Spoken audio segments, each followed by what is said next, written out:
గుంటూరు నరసరావుపేట నియోజకవర్గాల పరిశీలకులుగాను నియమించారు.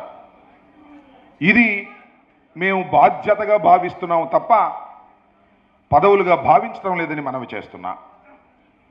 నిజంగా ఇవాళ పదవి ప్రమాణ స్వీకారమనో లేదో మరొకటి అన్నది కాదు. ఈ పదవీ స్వీకార సభ అనే పేరుతో జిల్లాలో ఉన్నటువంటి 7 నియోజకవర్గాలకు సంబంధించినటువంటి కార్యకర్తలందరినీ సమావేశపరచి వారికి మనోధైర్యాన్ని ఇచ్చి మేమున్నాం మీ వెనుక, భయపడవలసిన అవసరం లేదు అని చెప్పేందుకు మాత్రమే ఈ సమావేశాన్ని ఏర్పాటు చేశామని మనవి చేస్తున్నా. దానికి ప్రధానంగా రామకృష్ణారెడ్డి గారు జనరల్గా బహిరంగ సభలకు హాజరు కారు. అయినప్పటికీ కూడా మీరు తప్పనిసరిగా రావాలి గుంటూరు జిల్లా ఈ బాధ్యతలు స్వీకరించేటప్పుడని వారిని ప్రత్యేకంగా నేను కోరుకున్నాను. అదేవిధంగా అయోధ్య రామారెడ్డి గారిని కూడా మీరు కూడా రావాలి ఈ సమావేశానికి, ఇది చాలా కీలకమైన సమావేశం అని వారందరికీ చెప్పే కారణం ఏంటంటే ఒక నిరుత్సాహం, ఒక నిస్పృహ. ఎందుకంటే అన్నీ గెలుస్తాం అనుకున్నాం, మంచి మెజారిటీతో గెలుస్తాం అనుకున్నాం, మరి ఏం జరిగిందో తెలియదు కానీ అన్నీ ఓడిపోయాం. పోనీ తక్కువలో ఓడిపోయామా? లేదు, చాలా వ్యత్యాసాలతో ఓడిపోయాం. దీని వెనక ఏమి జరిగిందో ఏమిటో అనేటువంటి బాధ ఉన్నప్పటికీ కూడా ఓటమిని అంగీకరించవలసిందే ప్రజాస్వామ్యంలో, మళ్ళా గెలుపు వైపు మనం పయనించవలసిందే అనేటువంటి ఉద్దేశంతో ఇవాళ తొలి అడుగు గుంటూరు జిల్లాలో పడుతుందని మనం చేస్తున్నా. మీ అందరికీ ఈ పార్టీ అధ్యక్షుడిగా జగన్మోహన్ రెడ్డి గారు నియమించినందుకు మీ అందరికీ ఒకటే హామీ ఇస్తున్నా, ఎక్కడ ఏది జరిగినా మీ దగ్గర ప్రత్యక్షమై మీకు అండగా నిలబడతాను. ఈ నియోజకవర్గంలోనే కాదు, ఈ మొత్తం జిల్లాలో అని మనం చేస్తున్నా. ఇందాక చెప్పారు మరి మన మేయర్ గారు కృష్ణార్జులంటే, రాంబాబు నేను కృష్ణార్జులం కాదు, మా బావగారు నేను కృష్ణార్జులం, రాంబాబు రాముడు నేను లక్ష్మణుడు అని ఇప్పుడు దాకా మీతో ఉపన్యసించినటువంటి వేణుగోపాల్ రెడ్డి గారు చెప్పారు. మేమిద్దరం కలిసికట్టుగా ఉంటాం. దానితో పాటు ఈ జిల్లాలో ఎమ్మెల్సీలు ఉన్నారు, అప్పిరెడ్డి గారు కానివ్వండి, లేదా మరొకరు కానివ్వండి, రాజశేఖర్ గారు కానివ్వండి, అందరం కలిసికట్టుగా చిన్నగా అధికారంలో ఉన్నప్పుడు ఏదో చిన్న విభేదాలు ఉన్నాయని పుకార్లు ఉన్నా అవన్నిటినీ తీసి పక్కన పెట్టి తెలుగుదేశాన్ని ఓడించడం, చంద్రబాబును గద్దె దించడమే ప్రధాన ధ్యేయంగా ముందు కదులుతామని కూడా ఈ సందర్భంగా మనవి చేస్తున్నా. పదవులు వస్తాయి పోతాయి, వి డోంట్ కేర్. నేను శాసనసభ్యుడిగా 89లో పోటీ చేశా, రాజశేఖర రెడ్డి గారి వెంట నడిచా, రాజశేఖర రెడ్డి గారు మరణించిన తర్వాత జగన్మోహన్ రెడ్డి గారి వెంట నడిచా. ఓడిపోయాం కొన్నిసార్లు, మంత్రి ఇవ్వలేదు కొన్నిసార్లు. అవన్నీ కాదని మనం చేస్తున్నా. త్రికరణ శుద్ధితో చిత్తశుద్ధితో నాయకుని నమ్ముకొని ముందుకు వెళ్ళి ప్రజా యోగక్షేమాలు కోరుకొని మళ్ళా తిరిగి ఈ పార్టీని అధికారంలోకి తీసుకొచ్చి 7 నియోజకవర్గాల్ని గెలిపించి మీ అందరి సహకారంతో జగన్మోహన్ రెడ్డి గారి చేతుల్లో పెట్టడమే నా ప్రధాన ధ్యేయం తప్ప మరొకటి కాదు అనే విషయాన్ని దయచేసి మీరందరూ నమ్మాలని కోరుకుంటున్నా. పదవులు శాశ్వతమే కాదు, వచ్చాయి పోయాయి. రాజశేఖర్ గారి టైంలో కూడా నేను చాలా పదవులు చేశా, జగన్మోహన్ రెడ్డి గారి టైంలో కూడా చాలా పదవులు చేశా.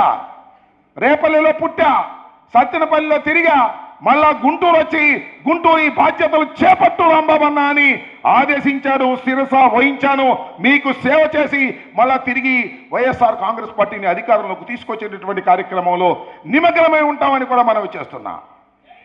ప్రతి మండలము వస్తా, ప్రతి నియోజకవర్గము వస్తా, ప్రతి కార్యకర్త చెంతకు వెళ్తా, వారి మనోభావాలు తెలుసుకుంటా, వారికి అండగా ఉంటానని కూడా ఈ సందర్భంగా నేను మనవి చేస్తున్నా.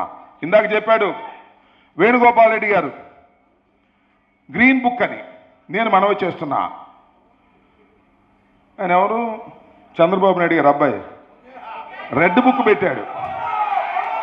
ఇప్పుడు రెడ్ బుక్ పాలన జరుగుతూ ఉంది. నేను మనవి చేస్తున్నా, మన జిల్లాలో ఇదే రోజున గ్రీన్ బుక్ ఓపెన్ చేస్తున్నా.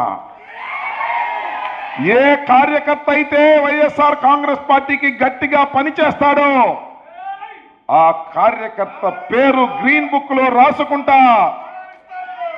అన్నా జగనన్న, నువ్వు అధికారంలోకి వచ్చిన తర్వాత చూడన్నా ఈ బుక్కు దీనిలో పలానా సుబ్బారావు పలానా వెంకట్రావు ఎంతో కష్టపడ్డాడు, ఆ కార్యకర్తలకు మనం పని చేసి పెట్టాలి అని ఆ గ్రీన్ బుక్ లో పని చేసిన ప్రతి కార్యకర్త యొక్క పేరు రాసుకొని జగనన్నకు సబ్మిట్ చేస్తానని మనం చేస్తున్నాం. కక్షలు కార్పణ్యాలు లేని పరిపాలన కావాలి మనకి, కార్యకర్తలు బాగుండేటటువంటి పరిపాలన కావాలి మనకి, రాష్ట్రంలో సంక్షేమ కార్యక్రమాలు అమలు చేసేటటువంటి ప్రభుత్వం కావాలి, ఇచ్చిన ప్రతి హామీని నిలబెట్టగలిగినటువంటి ప్రభుత్వం కావాలి. చూస్తున్నాం మనం ఏం ప్రభుత్వం, 100 రోజులు దాటితే 100 సంవత్సరాలు పూర్తయినట్టుగా కనిపిస్తా ఉన్నది. ఇచ్చిన హామీని దేన్ని నిలబెట్టుకోలేకపోయారు. ఒక్కరు నిలబెట్టుకున్నారు, 4 నుంచి 5,000 చేశారు. అమ్మ ఒడి అన్నారు, అమ్మ ఒడి కాదు, జగన్మోహన్ రెడ్డి ఒకరికే ఇచ్చారు. నేను వస్తే ఉన్న ప్రతి పిల్లకి 15,000 రూపాయలు ఇస్తాను అని చెప్పాడు. దానికి తోడు జగనన్న కూడా చెప్తున్నాడు చాలా సందర్భంలో, నీకు 15,000, నీకు 15,000, నీకు 15,000, ఇదిగో ఈయనకి 18,000, ఇదిగో ఇప్పుడే వచ్చిన పిల్లకి మళ్ళా 15,000 అని. ఏమయ్యా అడుగుతా ఉన్నా చంద్రబాబు నాయుడు గారు, ఇచ్చారు కదా హామీలు, ఏం చేశారు మీరు? ఇచ్చిన హామీలన్నీ పక్కన పెట్టి డైవర్షన్ పాలిటిక్స్ ఆడుతున్నటువంటి అంశం. ఇందాక పెద్దలు సదర్ రామకృష్ణారెడ్డి గారు చాలా వివరంగా చెప్పారు. ఏంటని నాకు అర్థం కాలే, చాలా చిత్రమైనటువంటి ఆరోపణలు చేస్తున్నాడు జగన్మోహన్ రెడ్డి గారి మీద, వైఎస్ఆర్ కాంగ్రెస్ పార్టీ మీద. ఎంత విచిత్రమైన ఆరోపణ అంటే 11,42,000 క్యూసెక్లు వాటర్ వచ్చింది, ఎప్పుడు రాలా నాకు తెలిసినంతవరకు. మరి పెద్దవారు ఎవరన్నా, నాకు ఇప్పుడు 67 సంవత్సరాలు, ఇంకా 80-90 ఉండేవాళ్ళకి ఏమన్నా తెలిసేమో తెలియదు నాకు. గొడ్డు కొట్టుకొచ్చినాయి, పడవలు కొట్టుకొచ్చినాయి, అనేకమైన వస్తువులు కొట్టుకొచ్చినాయి. చిన్న చిన్న పడవలు వెళ్ళిపోయినాయి, ప్రకాశం బ్యారేజీ ఆ లాకుల నుంచి వెళ్ళిపోయాయి. 3 పెద్ద పడవలు మిగిలిపోయాయి. ఈ 3 పెద్ద పడవలు నట జగన్మోహన్ రెడ్డి గారు పంపించారట. దానిలో సురేష్, రఘు పాతదారులట. ఈ 3 పంపించి ప్రకాశం బ్యారేజీని పడగొట్టేస్తారంట. పడగొట్టేసిన తర్వాత కృష్ణా గుంటూరు జిల్లాలో ఉన్నటువంటి జనం చచ్చిపోతారట. చచ్చిపోయిన తర్వాత రాష్ట్రపతి పరిపాలన వస్తుందట. రాష్ట్రపతి పరిపాలన వచ్చిన తర్వాత జగన్మోహన్ రెడ్డి గారు ముఖ్యమంత్రి అవుతారండి. ఇది ఆరోపణ. ఏమిటి విచిత్రమైన ఆరోపణ? పడవలు పెట్టి ఎవడైనా బోట్లు పగలగొడతాడు, బ్యారేజీలు. దుర్మార్గం అంటున్నా. ఏదో ఒక విధంగా గుడ్డగాల్చి ముఖాన వేయాలనేటువంటి దుర్బుద్ధితో చంద్రబాబు నాయుడు ప్రయత్నం చేస్తున్నాడు. దానికి తోడు రామోజీరావు గారు చనిపోయిన వాళ్ళ అబ్బాయి ఉన్నాడు, పేపర్లు ఫ్రంట్ పేజీ రాసిస్తాడు వార్త. పడవలు పెట్టి బ్యారేజీని పగలగొట్టడానికి ప్రయత్నించిన వైఎస్ఆర్ కాంగ్రెస్ పార్టీ ప్రభుత్వం అని ఒకటి. నెయ్యి, కల్తీ లేని నెయ్యి, ఏదో కల్తీ ఉందంటే తిప్పి పంపించారు. ఎంత చిత్రం అంటే చాలా బాధ వేస్తుంది కొన్ని సందర్భాల్లో. శ్రీ శ్రీ శ్రీ శ్రీ వెంకటేశ్వర స్వామి, కలియుగ దైవంగా భావించేటటువంటి వెంకటేశ్వర స్వామి, ఆ వెంకటేశ్వర స్వామిని అడ్డం పెట్టుకుని రాజకీయాలు చేస్తున్నారు. ఏం మాట్లాడతారండి? 5 సంవత్సరాలు వైఎస్ జగన్మోహన్ రెడ్డి గారి పరిపాలనలో ఉన్నప్పుడు తయారైన లడ్డూల్లో జంతువు కొవ్వు కలిసిందట. ఇది చంద్రబాబు చెబుతాడు. పొద్దున్నే ఒక ఆయన ప్రెస్ మీట్ పెడతాడు. ఆ నెల్లూరు ఆయన ఎవరు ఒడివేలులాగా ఉంటాడు, ఆయన పేరు నాకు తెలియదు. ఆయన అంటాడు పంది కొవ్వు, పశువు కొవ్వు, చేప నూనె. తిన్నోడు ఏమవ్వాలండి? తిన్నోడు వామిట్ చేసుకోవాలా? ఏమిటిది? ఈ దుర్మార్గం ఏమిటి? జగన్మోహన్ రెడ్డి గారి టైంలో పంది కొవ్వు, పశువు కొవ్వు, చేప నూనె కలిసిందని తప్పుడు ఆరోపణలు చేసినటువంటి చంద్రబాబు నాయుడు గారిని భగవంతుడు శిక్షించకోకుండా ఉంటాడా చెప్పమని నేను అడుగుతా ఉన్నా. దీనిలో ఏమైనా న్యాయం ఉందా అని అడుగుతా ఉన్నా. దీనిలో ఏమైనా ధర్మం ఉందా అని అడుగుతా ఉన్నా. దీనిలో ఏదైనా ఉంది అంటే అది జగన్మోహన్ రెడ్డి గారి మీద కక్ష తప్ప ఏమైనా ఉందా చంద్రబాబు నాయుడు అని అడుగుతా ఉన్నా. ఆ ఈవో ఏమంటాడంటే ఆ కల్తీ ఉందని వనస్పతి ఉంది దానిలో కలిపారని తిప్పించేసేవాడిని అంటాడు. చంద్రబాబు లేదు వాడేమంటాడు. ఆయన టైంలోనే, మన టైంలో కాదు. ఇలాంటి దుర్మార్గమైనటువంటి ఆరోపణలు చేసి వైఎస్ఆర్ కాంగ్రెస్ పార్టీని బదనాం చేయాలనే ప్రయత్నం చేస్తున్నాడు. బదనాం చేయలేడు చంద్రబాబు నాయుడు. ఇవాళ నేను మనవి చేస్తున్నా, మనకి 140 ఓట్లు మనకున్నాయి. చంద్రబాబుకి ఎన్ని ఉన్నాయో ఆయనకే తెలియదు. ఏదో సామెత ఉంది, చల్లపల్లి జమీందారికి నాకు కలిపి 3091 ఎకరం ఉందన్నా అంట. నీకెంత ఉన్నాయంటే నాకు 1 ఎకరం అండి, ఆయన 3090 అండి అన్న. అట్లాగే చంద్రబాబుకి ఎన్ని ఓట్లు ఉన్నాయో తెలియదు. చంద్రబాబు, మోడీ, పవన్ కళ్యాణ్ కలిస్తే వాళ్ళు గెలిచారు, సింగిల్గా వస్తే అవుట్ అయిపోయేవారు. ఇది ఉన్నటువంటి వాతావరణం. ఇవాళ యాంటీ ఎస్టాబ్లిష్మెంట్ శరవేగంతో పెరుగుతూ ఉంది.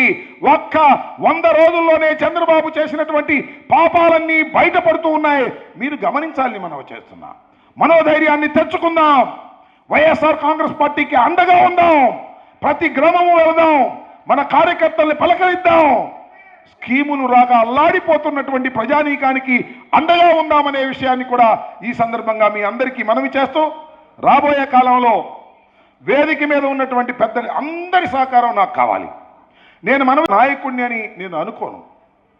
ఈ ప్రతిపక్షంలో పని చేయటం అనేది ఒక అదృష్టంగా భావిస్తాను. నేను మంత్రి కన్నా కూడా మీ అందరి సహకారంతో ఈ జిల్లాలో పటిష్టమైన నిర్మాణం చేసి, మీ అందరి కార్యకర్తల సహకారంతో వైఎస్ఆర్ కాంగ్రెస్ పార్టీని తిరుగులేని శక్తిగా ఈ మొత్తం కోస్టలాంధ్ర డిస్టిక్లో గుంటూరే నెంబర్ 1 అనిపించే విధంగా నేను ప్రయత్నం చేసేదానికి ముందుకొస్తున్నాను. మీ అందరూ కూడా ఆశీర్వదించండి. వైఎస్ఆర్ కాంగ్రెస్ పార్టీని బలోపేతం చేసేందుకు రాబోయే కాలంలో ప్రతి నియోజకవర్గం రివ్యూ చేసుకుంటాం. ముందు తర్వాత ప్రతి మండలం వస్తాం, ప్రతి నియోజకవర్గంలో మీటింగులు పెడదాం, నిరంతరం పని చేసుకుంటూ ముందుకు వెళదాం. మరి ఇందాక అయోధ్యరామిరెడ్డి గారు చెప్పినట్టుగా జమిలీ ఎన్నికలు వస్తాయో, మరికొంతమంది చెప్పినట్టుగా 7, 9 అవుతాయో, మొత్తం 175, 225 అవుతాయో, ఏది జరిగినా సిద్ధంగా ఉండి మన పని మనం చేసుకుంటూ చిత్తశుద్ధిగా ముందుకు వెళ్ళినప్పుడు చెప్పారు సజ్జల రామకృష్ణారెడ్డి గారు, ఈ 5 సంవత్సరాల పరిపాలనలో అక్కడో ఇక్కడో చిన్న తప్పులు జరుగుతాయి, కార్యకర్తలు కొద్దిగా ఇబ్బంది పడి ఉండవచ్చు. వాటన్నిటినీ నెమరు వేసుకొని రాబోయే కాలంలో కార్యకర్తలకు అండగా ఉండే విధంగా జగన్మోహన్ రెడ్డి గారి దగ్గరికి మీ సమస్యలను తీసుకువెళ్ళి పరిష్కరించే విధంగా ప్రయత్నం చేస్తామని సవినయంగా మనవి చేస్తూ, మీ అందరి ఆశీస్సులు, మీ అందరి సహకారం వైఎస్ఆర్ కాంగ్రెస్ పార్టీ గుంటూరు జిల్లా అధ్యక్షుడిగా నిర్వహించడానికి కావాలని సవినయంగా మనవి చేసుకుంటూ మీ దగ్గర సెలవు తీసుకుంటున్నాను. జై హింద్, జై జగన్.